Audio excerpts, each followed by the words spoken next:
hello. This is the 125th Test from the Future, an experimental podcast from the year 2223, which we are sending from our present to yours. My name is Dirk. And my name is Simon. And we're putting the past in podcast.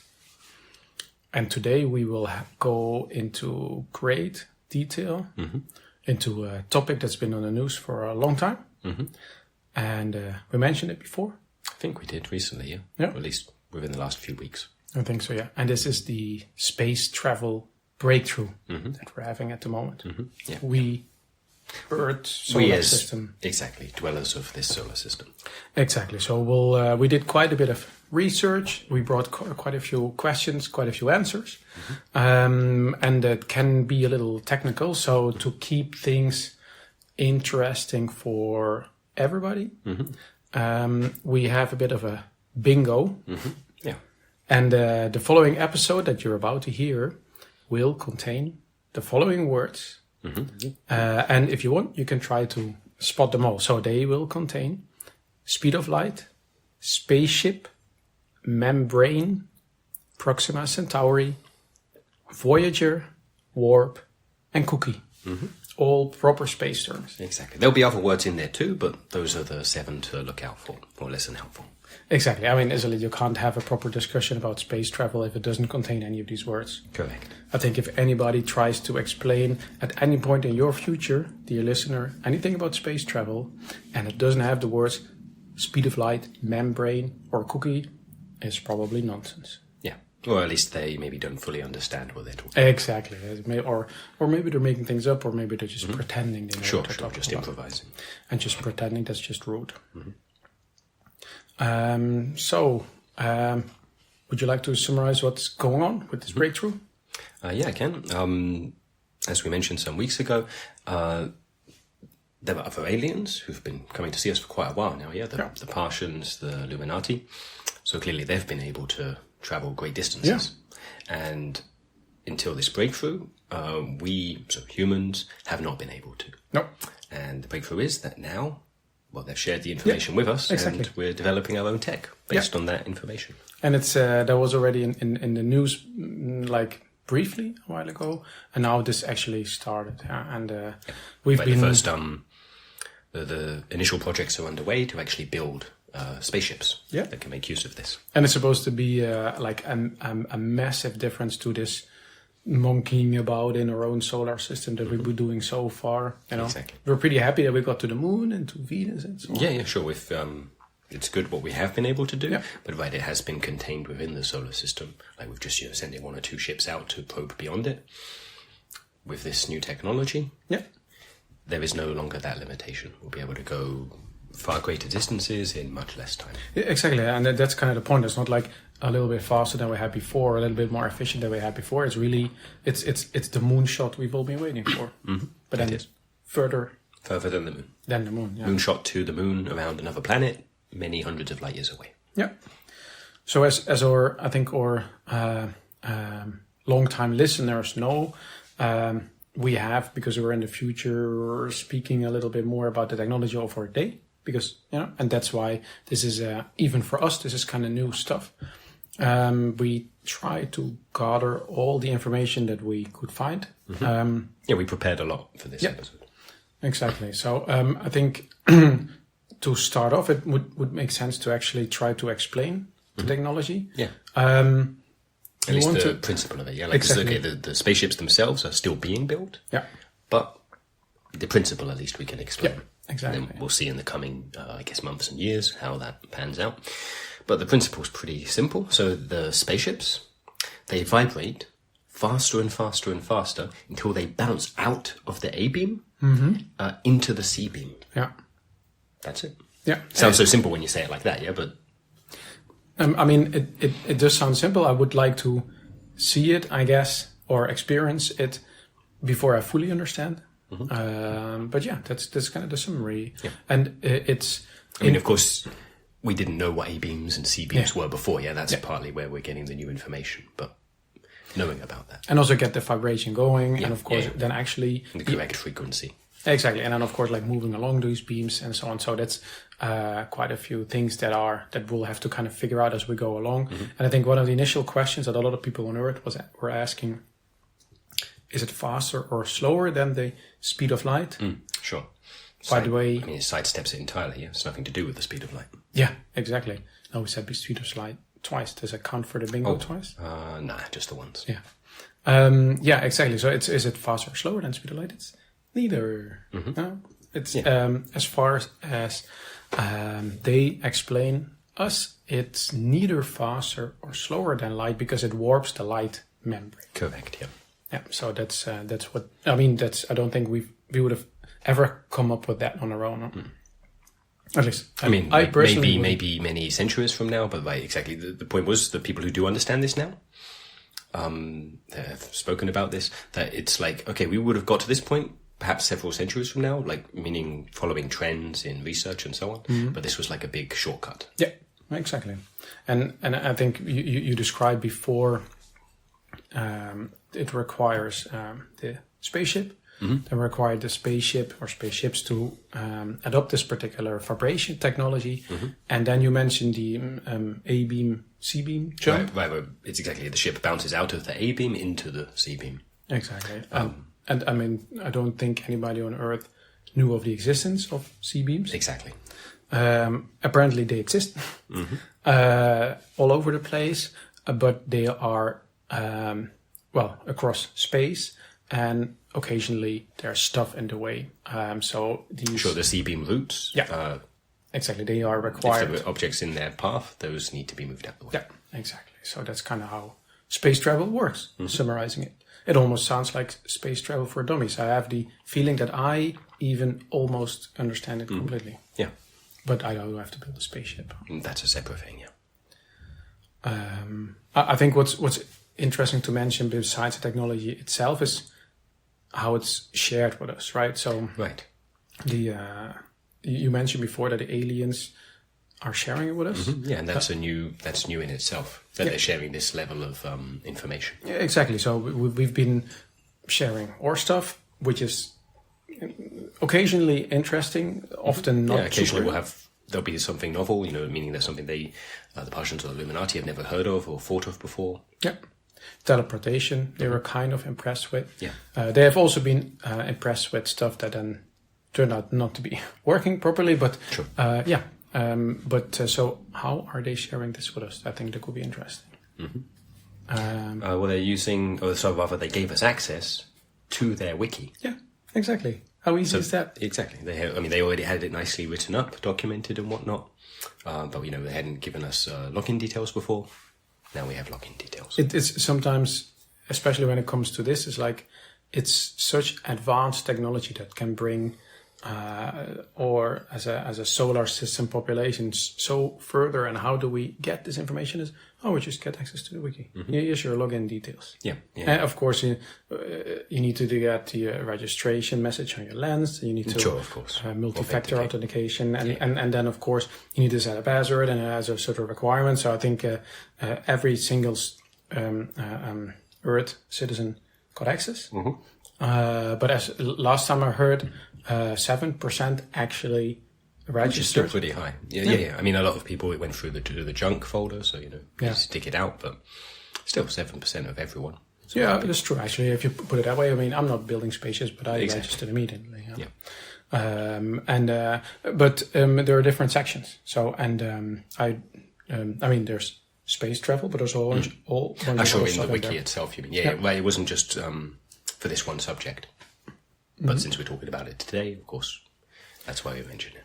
And of course, luckily we are in touch with the Parisians and Illuminati for quite a while now. So, or their languages are in our systems, so we get easily translated. I found the name of the wiki interesting. Yeah, it was pretty on the nose. Yeah. For the listeners, it's called Alien Wiki. Yeah. And we didn't name it like that. Right. It's not us calling it Alien Wiki. I mean, we can do, but it's right. That's what they have called it. Yeah. Presumably because it's for sharing information with aliens. Yeah. Or maybe they mean us. Yeah, that's what I mean. Yeah. Okay. Like with each other and with us. Yeah. I mean, it sounds pretty cool. The Alien Wiki. But I also have to admit, I logged in like almost immediately after I got the registration link. I mean, this was distributed across the globe, so waves of arriving. And then I logged in and I clicked out around a bunch. I didn't understand most of it, and I haven't gone back since, I have to say. Okay. So, right, you're more, I think myself too, and I think a lot of people, it was interesting to check it out. Yeah. But then more relying on other people, other organizations, companies, whatever, to actually turn those things into things we can use. Exactly. Turn the ideas into things we can use. And so it's just like I don't have like a day-to-day application for all this knowledge, but it's great to know that it's there. But I think it's a good point that you mentioned. We rely on other people, other robots, other entities that are now actually bringing this forward. And I found it interesting. You saw quite a clear separation between approaches. I guess between humans and robots. I would say where humans immediately get busy. Like they immediately get busy. They set up organizations. I mean, we're not busy on the building of the spaceships, but at least busy on the organization of how to go about building the spaceships. Let's organize this. Let's not just start building it. Let's organize it. Right. So organization, processes, put safety protocols in place, things like that. Who's responsible for what? Let's agree on what we actually want to accomplish first. Then we need certain laws in place, the legislations that are being validated, and the robots are just ready and waiting. Waiting until all humans are done, doing their regular dance. Yeah. I'm happy that UFOPU isn't actively involved. You don't want to work on this yourself? I do want to, but I would like to have the let's say the organization kind of out of the way, especially at the UFOPU. We're deep into organization ourselves already, so it's Sol taking the lead here. Yeah. Especially because it's done from an Earth perspective at the first place. So. Yeah. But I'm still really keen. I can't wait to test it out. Yeah. So, do you have any particular expectations? Like, if we actually, once we have space travel, what will we do with it? Like, meaning me personally? Meaning we as a podcast? Yeah, both. Meaning... the human race. Okay. But also you personally. Sure. Okay, I hadn't actually prepared any answers for that. But for humanity as a whole, presumably we're going to go visit a bunch of other star systems and planets and stuff, do a bunch of exploring. Just because we can. Exactly. Not for, not with a specific goal in mind, but just go check out what's out there. I can just imagine that bright star over there. I'm just pointing at your wall now. We're not outside. Sure, let's imagine it's a star. Exactly. And let's just get on this thing and head in that direction. Go there, check it out. And then you're there. It's like, oh, cool, just like or something. And now let's go check out that bright star. And it's really like you feel like the captain on a ship. Now to starboard, now to whatever the other board is. It's like just point in different directions. I'm pointing in different directions now. Yeah, right. That's so the spaceships that are being built now are really prototypes. Yeah. So it's not clear how this will it become like a tourist industry, where everyone can just go on a spaceship, go check something out. Maybe that comes later, but I'm guessing at the start it will be more like exploratory stuff. I guess they must have some commercial. They need a ROI at the end, right? So they need to. It's probably going to do a lot of investing. Sure. They need to have an idea of how to make the money back. Sol's good at that, though. Well, what's one of the nice things about this this breakthrough is that the technology, because there's no propulsion required. Yeah. So you don't need like rockets or nuclear reactors or any silly things like that. Yeah. It is actually, so you still have some overhead. It is still expensive. It's not the kind of thing that just anyone can make in their own home. But at least it's much more accessible for companies. Like small companies are making these, not humongous conglomerates. And also the whole R&D bit can be really shortened because the research and design, that's basically going into adapting the technology rather than developing the principles. And trying out if it works and so on. Yeah. Whether humans can survive in the spaceships. Good point, actually. I would prefer they figure that out before. That would be part of the safety protocols, okay, build a ship, great. Before you actually put people on the ship, somehow validate that it doesn't kill them. True. So far, like we've discussed in a few episodes, where first humans have actually left the solar system. There's a few ships already heading out into the interstellar medium, but this will mean a whole big much bigger, massive jump now into the. I mean, I like it. We said before, let's go there, let's go there. It's also very, very specific, right? Because there are so many different planets in the universe. Yeah. Like imagine exploring. Yeah. Okay, you can see a star, head toward the star. Yeah. But for all you know, there'll be a whole bunch of stuff in between. Yeah. All kinds of cool stuff. Yeah. And not just like if you're, I'm just imagining this, right? You're in this spaceship and you're traveling and you're going somewhere. You can also I just imagine that you just smash the brake button, you come to a halt, and let's just see what's here. Mm-hmm. Hey, a purple planet. Hey, a blue planet. Hey, a planet that's all water. Hey, a planet that's in the dark. Hey, the planet that's smaller than my... Open your eyes wide. Yeah. Look around. I think what I've read a lot as well is what Earth citizens are expecting from this is we still have some of this centuries old atomic waste that we still need to figure out what to do with it. Yeah, I mean, eventually it will decay to the point where it's safe, but that's still many centuries away. It'll be handy to be able to get that off Earth. Yeah, exactly. And then not just shoot it into the sun for it. Not just keep it around in the solar system, but really... Yeah, we just put it in one of these fancy new spaceships, transport it as far as we can, and just toss it into a sun over there, and then I mean, that's one way, and in other ways, I mean... It's a huge universe, maybe we find a place where that kind of material actually is beneficial to like some ecosystem, and we can even help out. Or even a place where they already have a whole bunch of it, and we just basically toss it on top of the pile that they already have, and then get the hell out. Okay, that way. I'm thinking more like, it's a place where they really need this material. Oh, yeah. Like as a resource, as a food source, whatever, we can help out. Yeah. Or just, like one person's junk is another person's treasure, something like that. True. Or worst case, we just find some planet, and we just put it on the side that's not facing Earth, just kind of so we don't see it even in our biggest telescopes. Yeah. Even if we pass by, it's like that planet has a weird glum. Yeah, let's get over there. Sure. I did so not the nuclear waste part, but the idea of hiding behind hills. I am actually one thing I'm looking forward to myself is discovering new hiking routes. Out there in the universe, one's so different from here. Nice. That would be something fun. I hadn't thought of it that way. I can imagine so many different planets, so many different undergrounds. Some maybe exploring caves as well, of course. Or maybe soft undergrounds or bouncy undergrounds, or marshy or whatever, all kinds of things to hike on. Those those all sound like ones we maybe have on Earth. Maybe we come across landscapes which are completely unlike. We can't even imagine that you don't even find in the core first. I mean, soon after, presumably, they would be in there, but until now, at least. There would be a massive inspiration also for the core first. Let's go there, let's go there. So many new ideas. Yeah. Even if one way is okay, if we actually do meet other aliens, other sentient beings. But even putting that aside, even if we don't, there are so many other possibilities. It really widens our view on the universe, basically, on everything. I think one point that I'm personally particularly excited about is the opportunity for us to sell some of our cool stuff to aliens. So if we find, I was saying maybe we don't, but if we do, selling, exchanging, all kinds of. But also like the Illuminati and the Parsians, so far they've been visiting us. Right. So they've been sending some part of their population to us for a reason, to talk, to live, to learn, whatever.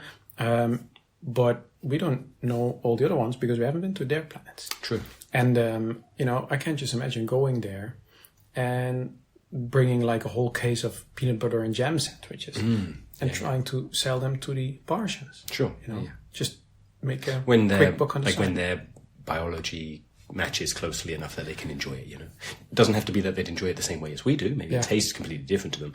But it shouldn't be something poisonous, or not even poisonous. Like it would be like, imagine you tried to eat a rock. It wouldn't be so appealing, but it's a huge universe. I'm sure we'll find aliens who do really enjoy peanut butter and jam sandwiches. True.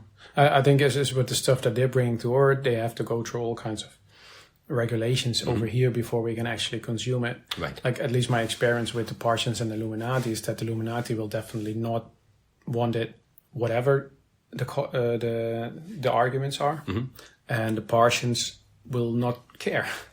they'll give it a go. Yeah, exactly. They will try, not because they're particularly interested, because they don't really mind either way. Yeah.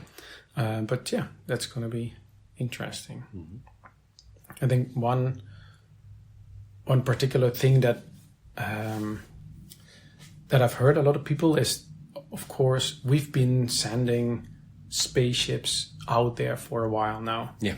As we mentioned, the first populated spaceships left our solar system not too long ago with actual Earth citizens. People on them. Yeah. Yeah. But we've been sending stuff out of our solar system for centuries. Yeah, like long before, like our messages, our podcast here, it's going back 200 years.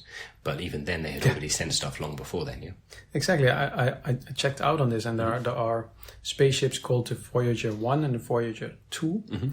They have left the solar system over 200 years ago. So they're already on their way somewhere. Exactly. So at the time that our listeners are hearing this, I'm not sure if this was known in their time. So, or if it was like top secret or something. Exactly. So like if it's top secret, then wow, you guys know. But yeah, so there's 2 spaceships that left Earth solar system, Voyager 1, Voyager 2. And at least that's a bit of the excitement that we're having. These are still out there. Apparently we lost contact, I don't know, like centuries ago. Sure, yeah, a long time ago. Or a century ago or something like that. But they're still there. And they're on their way. They're just like super slow. Yeah. Compared to what we're building now. Of course, yeah.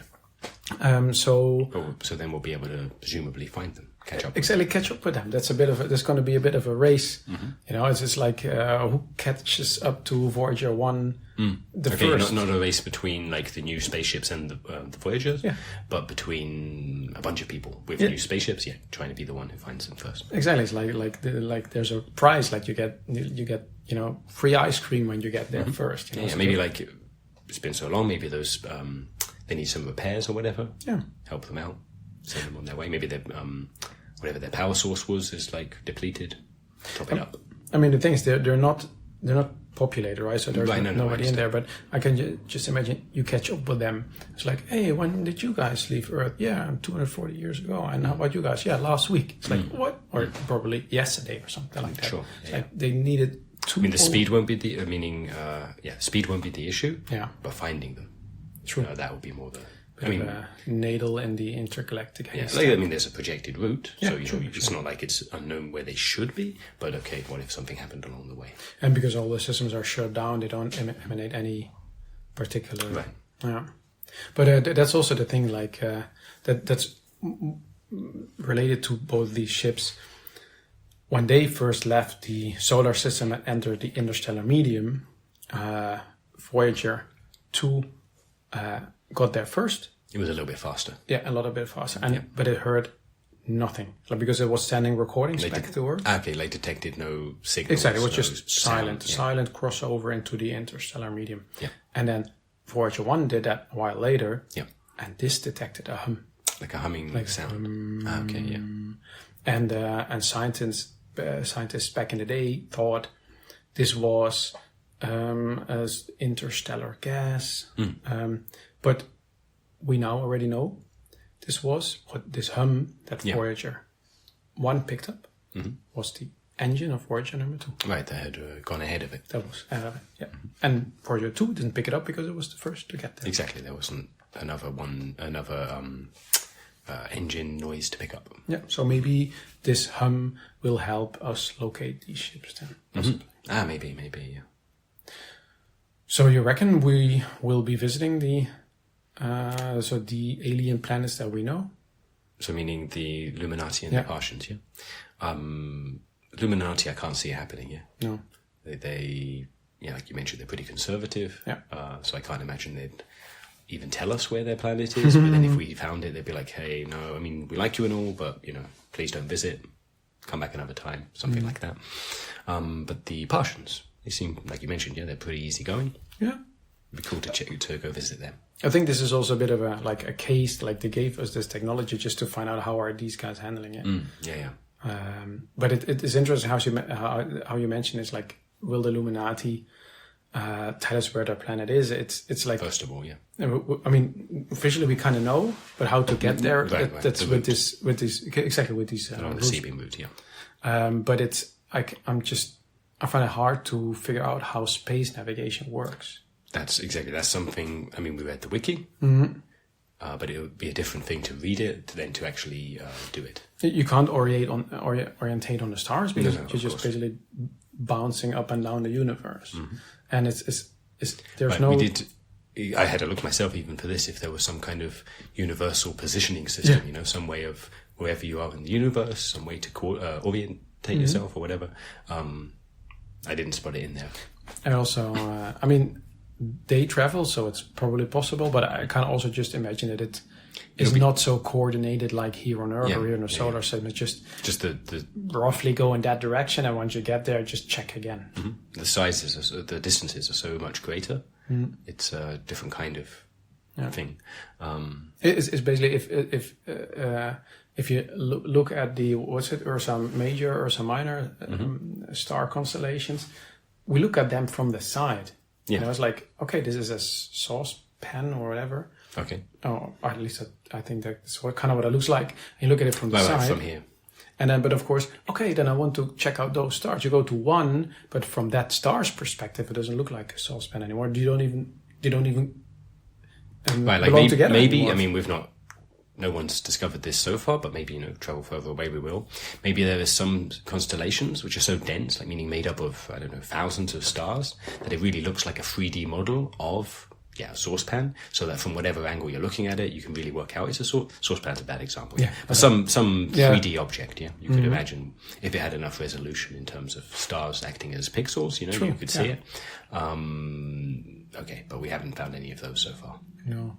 But on the other hand, like we've long ago, like millennia ago, already decided these are the constellations. These are the names that they have, and they're named after animals or like day-to-day items, or gods or whatever. And then, but once you are on a faraway planet, the whole sky looks different. It's different because you look at everything from a different perspective. So you get to name everything again. All over. Yeah, that's no longer a snake because it doesn't look like a snake anymore. Now, 2 parts of the snake are part of the soul shaker, and that part is now a cockatoo. Or exactly right, because from Earth, it looks like you could imagine it rather like as a flat image. Yeah. But from some other angle, they won't be in the same plane. They'll be completely separate. Exactly. But maybe that's how space navigation works. You go to the snake, and then you go to the saucepan. From there, you go to the salt shaker, and then when you get to the cockatoo, it's the one at the top left. That's where we're having our holiday. That's one way of modeling it, yeah. I like that. Speaking about aliens before, that's, I think, maybe the most exciting thing that all the Earth people had. It's like, we get to find more aliens. Yeah. And that's what the Illuminati and Parsons already said. Guys, we already know the 4 races. You guys, us, and the police. We spoke about them before. Like, they're technologically not really far evolved, so we don't bother them. They don't have space travel, not even leaving their own planet. And that's it. There's no more. We've been everywhere, but we're happy to find out by ourselves. Yeah, it's not that we doubt them, but what if they haven't explored everything either, presumably. Yeah, come on, how big is that place? Exactly, it's a really huge universe. Yeah, so they try to tell us we've been everywhere. Sure, but, it's basically if you went to a hotel, right? You spend there a couple of days, and then you leave. You pack everything in your suitcase, and you leave. And the other person says, "Hey, did you pack everything?" Sure, but you'll still check under the bed. Yeah, it's like it's just a couple of minutes. I'll just check under the bed. Yeah, fine, just in case. And roll down. And there's never something under the bed, except sometimes. Yeah, maybe not something you lost, but maybe something the previous people lost. Exactly. And also, it depends on how you look. Especially the Illuminati, they're kind of like translucent, right? So as I can imagine, if you look briefly, we would have maybe overlooked Illuminati. Yeah. I think the last thing to maybe talk about is space tourism. Yeah, right. I think I mentioned that earlier. Or at least the idea of it, because people like to go on holidays. Seems like a natural fit. I guess you think it will happen too. I think looking at the solar system, there's a lot of holiday going on inside the solar system. Every planet has their own like USPs, slogans. People visit Mars for one reason, Jupiter for another reason, and there I notice a bit of let's say, movement against It's like trepidation. Yeah, exactly. It's not that they're concern. Exactly. It's not like that they're actively blocking this from happening, but they're having a lot of questions and concerns because they're afraid if we can travel anywhere we want, maybe we don't go to Jupiter anymore for a holiday. Right. You know, and at least they will no longer be the new and exotic place, because they're so close and we know them all, and the new exciting places will be much further away. Yeah, I mean, it will be like, you guys went to Jupiter again, or like we didn't have any time, we just went to Jupiter, stuff like this. And now it's like, whoa, I've been to Jupiter. A lot of exciting things to look forward to. Should we speak about the downsides? Which we were just starting to touch upon there, at least from the perspective of existing tourist destinations. I mean, this is a thing. I mean, this was a thing when folk were exploring the Earth and they hadn't yet found everywhere. You know, they'd come across a new island, and there would be new diseases on that island that they had no immunity to, and that would be pretty bad. And we have cyborg chips, which take care of all the things we know about. And actually, that was nice. There were some new definitions in Alien Wiki. Cool, true. For things we haven't even come across yet, but okay, those are loaded in there. So that'll be good when we visit places that the Partians or the Illuminati have already been to. And so one of the downsides might be that we come across a place which has stuff. Our cyborg chips don't know about it. Maybe some people get sick or even die. I can imagine, So you go hike on this, purple bouncy planet, and you come back and then you get sick. And of course, like with the cyborg chips, it gets detected, it gets fixed, and it gets rolled out to everybody. But you don't want to be among the first group to get there and then be basically the guinea pig that helps everybody else to be fine. At least I don't. I think we spoke about space navigation before. A possible downsides for me is maybe getting lost. Sure. Because I have to be honest, to me all these suns look alike. Yeah. It's like this bright glowing ball of fire. I think also if you've seen one, you've seen all of them. But I mean, to the eye, definitely. There are ways of analyzing the light that comes from them that at least gives you is it a red dwarf? Is it a white giant? There are ways to, at least in that sense, differentiate. But whether it's enough, considering all the millions or billions of stars out there, that's a different question. Maybe we'll get a space upgrade to our lenses that basically detects based on the radiation that comes out of a particular sun, which sun it is and how far it is away from Earth or things like that. So how to get from the solar system to this place. Okay, cool. That makes me less worried. Yeah. Do you have any more downsides? I'd mostly say upsides. I mean, this is one very dear to my heart, and I'm sure our listeners, which is, you fall behind on your podcasts. At least, so because, here within the solar system, we easily can share, you can download your podcasts wherever you are, but if you're going off traveling, hundreds or thousands or millions of light years away, there's going to be some delay there. Maybe it takes a week or two to get your new episodes. I hadn't thought of it like that. That would be a big downside. I mean, if you're listening to a new show that you've got a lot of episodes yet to go, okay, download those before you go, great. But if it's anything topical or one that you're listening to week by week, exactly. And I rely on podcasts also to stay up to date on things. Exactly. That stuff. That was a thing back, here on Earth long ago when it wasn't possible to just communicate anywhere in the world. That the further you travelled away, you would miss information, and for such a long time, it's not been that way, like on Earth, but then also within the solar system, we're just used to being able to communicate with anyone instantly, like you don't have to worry, I'm not going to hear from this person for another month because it will take so long for the information. So that is a concern. Not just like, actually, I'm joking, we're not joking. Podcast is the nicer side, but what if there's some other like big serious information that you need to know?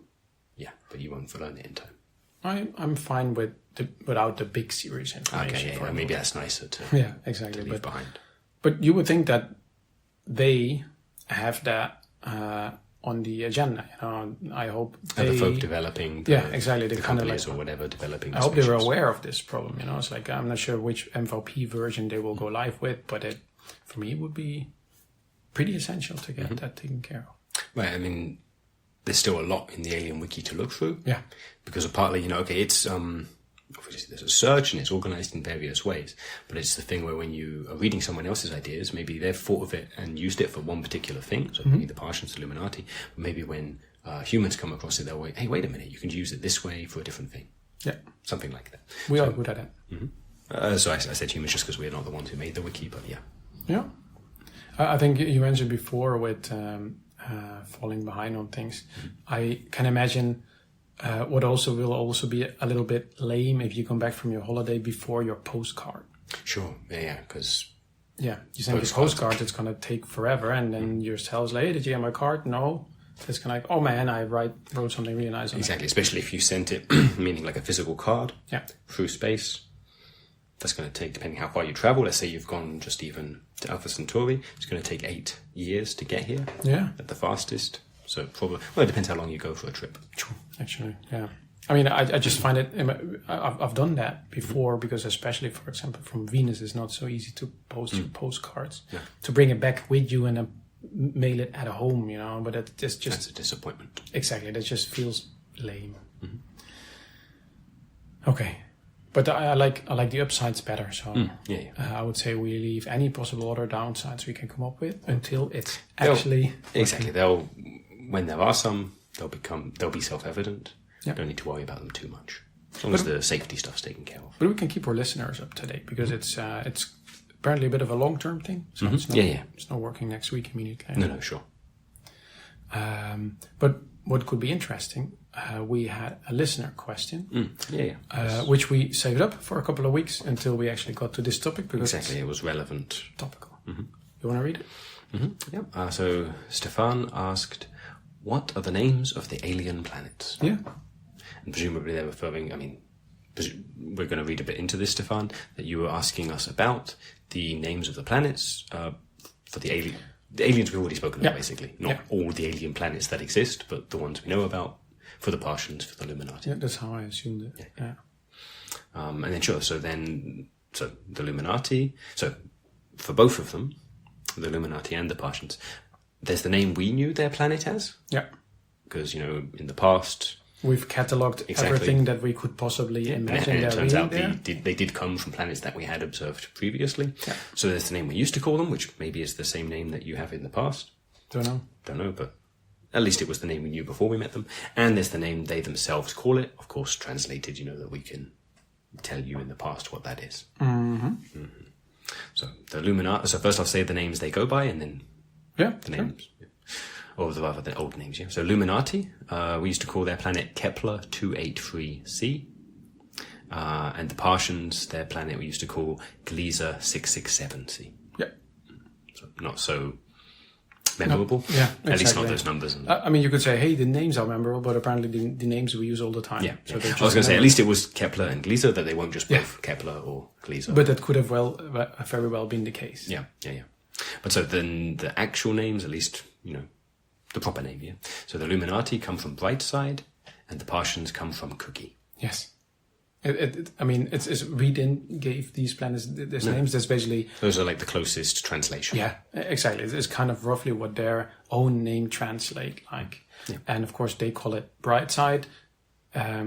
And that's kind of... So we do this now too. It would be pretty rude to keep calling it Kepler 283c. Yeah, so we really look forward to be able to travel to Brightside and to Cookie. Yeah, and then also try to figure out why they call it that. On the other way around, of course, it's the same for us.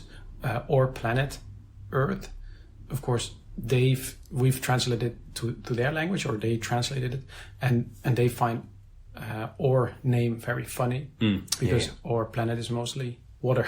Indeed, yeah. And we call it Earth. Yeah, but it's like what's important to you, yeah? So like, we mostly live on the parts that are mud. True, actually. So probably that's why we call it Earth. Likewise, the Illuminati, they live on the half of their planet that's always facing the sun. So they call it Brightside. It's true, actually. Their planet consists of also the dark side, right? So, I would have to... I should have been a little bit more...